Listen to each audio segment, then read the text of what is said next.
Bismillahirrahmanirrahim. Assalamu alaikum. I am hopeful that you all people are fine and doing well in your own personal and professional life.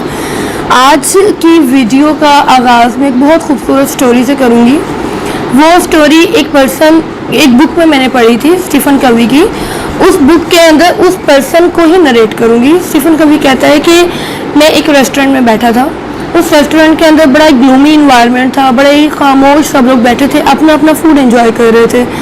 तो with in 5 minutes क्या होता है कि एक family आती है. उस फैमिली के अंदर एक पेरेंट फादर होता है और उनके 3 to 4 चिल्ड्रन होते हैं.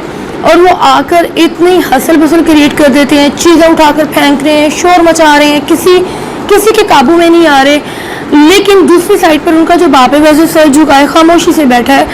बहुत सारे लोगों ने बॉदर हुए, बहुत सारे लोग, कुछ लोगों ने सोचा कि उन बच्चों को मना भी करें और कुछ लोगों ने किया भी. लेकिन उनको रियलाइज़ हुआ कि ये बच्चे किसी के कंट्रोल में नहीं आ रहे, ये बच्चे बहुत बदतमीज़ हैं, ये बच्चे आउट ऑफ कंट्रोल हो चुके हैं, क्यों ना इनके बाप से बात की जाए. तो स्टीफन कवी कहते हैं कि मैं उठा, मैंने सोचा इनके बाप से मैं बात करता हूँ, क्योंकि मैं एज में ज़रा ज़्यादा था तो मुझे खुद को फील हुआ कि अगर मैं बात करूँगा तो शायद उसको बुरा ना लगे और मैं ज़रा पोलाइटली बात करूँगा. तो मैंने उनको बोला, लेकिन उनके बोलने से पहले मैं आपको अपना परसेप्शन बता दूं, मेरा अंदाज़ नज़र बता दूं उन बच्चों के बारे में क्या था कि इनकी तरबियत बहुत गलत पैमाने पर हुई है. इनके माँ बाप का इनके ऊपर कोई कंट्रोल ही नहीं है. ये बच्चे जानते ही नहीं है कि आपको पब्लिक में आकर बिहेव कैसे करना है. इन बच्चों को पता ही नहीं है कि अगर आप किसी होटल या रेस्टोरेंट में जा रहे हैं तो आपको अपने इमोशंस को कंट्रोल करना चाहिए. आपको अपनी बदतमीज़ी हो गई, अपना शोर करने की आदत हो गई, ये तमाम चीज़ें आपको एक साइड पर रखकर आपको बीबे बच्चों की तरह बैठना चाहिए. तो कहते हैं ये अंदाज़े नज़र हम सबका वहाँ डेवलप हो चुका था उन बच्चों और उनके बाप के बारे में. तो कहते हैं हिम्मत करके मैं उनके बाप के पास जाता हूँ और जाके बोलता हूँ कि you should have to make a little bit control over your children, they are making noisy environment, हमें इरिटेट कर रहा है. तो उसने सर उठा के उसने बोला 1 घंटा पहले इनकी माँ की डेथ हुई है और ये इस टाइम शॉक में है. इनको नहीं पता कि इन्होंने रिस्पॉन्ड कैसे करना है.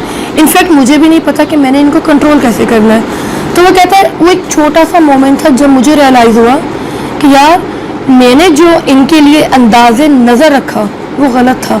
मेरा पैराडाइम शिफ्ट हो गया और जो मेरा पैराडाइम उस टाइम शिफ्ट हुआ, मेरी जो सोच बदली वो ये थी कि इनके साथ बहुत गलत हुआ है. मैं उनके साथ सिंपैथेटिक और एम्पैथेटिक हो गया. मैं उनकी बातें सुनने लग गया, मैं उनके गम में शरीक होने की कोशिश करने लग गया. तो वो कहते हैं कि बाद में मैंने सोचा कि कभी कभी हम सिचुएशन को ओवर एनालाइज कर जाते हैं. कभी कभी हमें पता नहीं होता कि स्टोरी क्या है. कभी कभी हम जानते नहीं होते, हम मज़ीद जजमेंटल हो जाते हैं और हम अपनी परसेप्शन, अपनी सोच की बुनियाद पर दूसरे बंदे की स्टोरी को एक पूरा स्केच बना लेते हैं और कहते हैं कि वो बंदा गलत है और हम ठीक है. फॉर एग्ज़ाम्पल 6, ये एक फिगर है, न्यूमेरिक फिगर. मैं यहाँ पर खड़ी हूँ, मुझे ये 6 नज़र आएगा, समझ आ रही है. वहाँ पर जो बंदा खड़ा है मेरे ऑपोजिट डायरेक्शन में, उसको वो 9 नज़र आएगा. गलत हम में से कोई भी नहीं हो. तो फ़र्क इतना होता है कि हमारा परसेप्शन, हमारा सिनेरियो, हमारा अंदाज़ नज़र, हमारा इन्वायरमेंट, हमारी तरबियत डिफरेंट स्टैंडर्ड्स पर हुई होती है. हम बहुत जल्दी जजमेंटल हो जाते हैं, हम बहुत जल्दी लोगों को जज करके गलत कहना शुरू कर देते हैं. हम में से 90% लोग, मैं श्योरिटी से कहती हूँ, ये जानते नहीं होते अगला बंदा अगर इस तरह का रिएक्ट कर रहा है तो उसके पीछे क्या रीज़न है, और हम जानने की कोशिश भी नहीं करते. हमें बस इतना बुरा लगता है कि ये बंदा हमारे साथ गलत कर रहा है.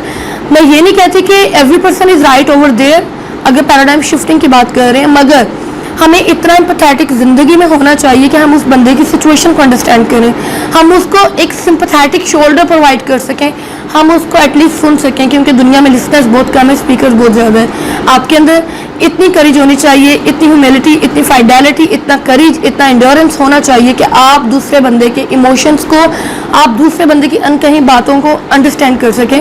तो वो जो मोमेंट था, स्टीफन कवी कहता है, that was a moment of paradigm shifting.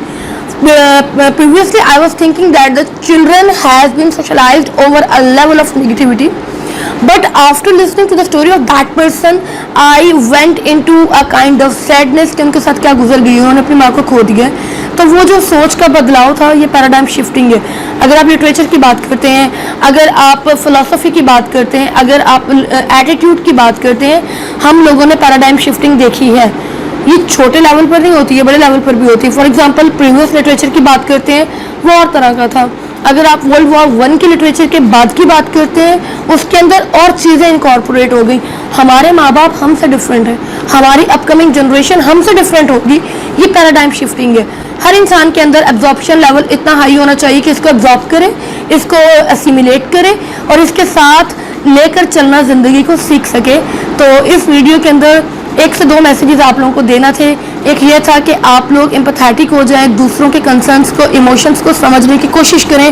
اور دوسرا یہ تھا کہ ہر انسان تبدیلی سے گزرتا ہے. اگر آپ اسٹیگننٹ ہو جائیں گے آپ کہیں کے نہیں رہیں گے. Life is not a constant process, life is all about moving and coming forward. آپ ایکسیپٹ کریں چینج کو, آپ چینج کے ساتھ موو کرنا سیکھیں, آپ کامیاب رہیں گے. اپنا بہت خیال رکھیے گا. اللہ حافظ.